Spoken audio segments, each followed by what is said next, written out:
એક બહુ અમીર માણસ, ધંધામાં જબરી નુકસાની ગઈ, અને નુકસાની જવાથી લોકો સંબંધ તોડવા માંડ્યા, કેટલાય મોબાઈલ પણ સ્ટોપ કરી દીધા. દુઃખી બનેલો માણસ ઘેરે આવ્યો, પોતાના દુઃખની વેદના પોતાની પત્નીને આગળ રજૂ કરવા માંડ્યો કે બીજા બધાએ તો સંબંધ તોડી નાખ્યા, પણ પોતાના હતા ને એ જાણે પારકા થઈ ગયા. એ પોતાની વ્યથા રજૂ કરતો હતો. એક નાનો 5-7 વર્ષનો બાળક દૂર બેઠો બેઠો સાંભળતો હતો.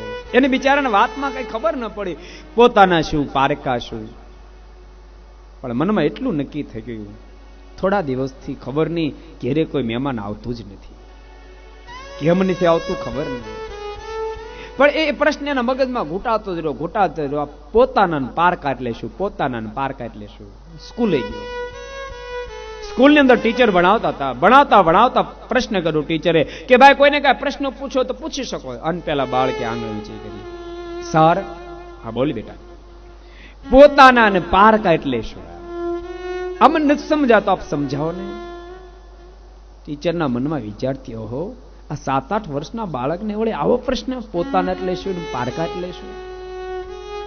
બાળકની પાસે આવી અને મસ્તક પર હાથ મૂકીને કહ્યું, બેટા સાંભળ, હજુ તારી ઉંમર નાની છે એટલે તને એ વાત નહીં સમજાય, પોતાના એટલે શું, પારકા એટલે શું.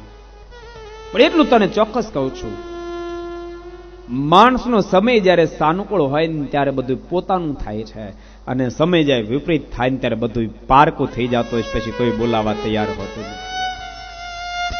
ભક્તો, એ ઉત્તર કદાચ બાળકને સમજાણો કે ન સમજાણો, પરંતુ જીવનના અનેક પીઢીઓમાં તમે પ્રસાર થયા હશો, તમને જરૂર એ પ્રસંગ સમજાણો હશે કે વાત વાસ્તવિક છે. માણસનો સમય સાનુકૂળ હોય ને ત્યારે બધા પોતાના બની જાય, સમય જરાક પ્રતિકૂળ થાય ત્યારે બધા પારકા થઈ જતા હોય છે, કોઈ કોઈની સામે જોવા તૈયાર નથી. ભગવાનના ભક્તો, સમય અને સંજોગ માણસને ભેડામાં જ્યારે લેવા માંડે ને ત્યારે માણસ ગમે ત્યાં હાથ નાખે ત્યાં પછડાટ પ્રાપ્ત થાય, એને સહાય કરવા કોઈ તૈયાર ન હોય. માણસ હાથ લાંબો કરે તો એનું કાંડું પકડવા કોઈ તૈયાર ન હોય, પગ પકડીને હેઠા પછાડે, નીચે પછાડે. બહુ સાચું કહું છું, કોઈ સહાય કરવા તૈયાર ન. અને ભક્તો, માણસ જયારે પીડામાં આવે ને ત્યારે માણસો મદદ કરવાને બદલે એનો લાભ ઉઠાવવાનો પ્રયાસ કરે, ગેરલાભ ઉઠાવવાનો પ્રયાસ કરે. તકલીફમાં આવેલો માણસ બિચારો જમીન વેચવા કાઢે, ઘર વેચવા કાઢે, પોતાનો દાગીનો વેચવા કાઢે.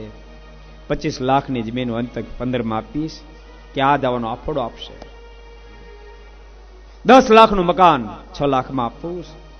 આ માણસ ગેરલાભનો સદૈવને માટે લાભ ઉઠાવે એમના માણસ, સદૈવને માટે એને જીવનની પદ્ધતિ જેવી હોય છે.